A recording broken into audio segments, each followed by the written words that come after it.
Good afternoon বন্ধুরা। আবার রোজকারের মতো নিয়ে চলে এসেছি আজকেও লাঞ্চ থালি। দেখো আজকে লাঞ্চ থালিতে আমি একটু সর্ষে চিংড়ি করেছি, এটা ভাপা। আর এটা রুই মাছের, ওই চারা রুই মাছের আলু দিয়ে জিরে বাটার ঝোল করেছি, একটু ধনেপাতা দিয়েছি। তো আজকে আমার সত্যি সত্যি তরকারিটা একটু ঝাল হয়ে গেছে, যেটা শুনে আমার মেয়ে খুব খুশি, বলে দিয়েছে খাবে না, ওই জন্য আমি একটু বেশি করে খাবো।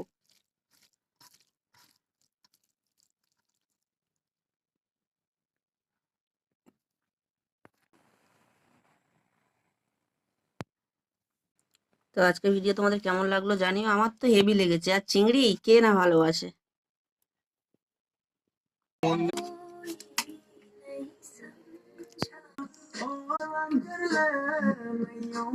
টাটা সবাইকে।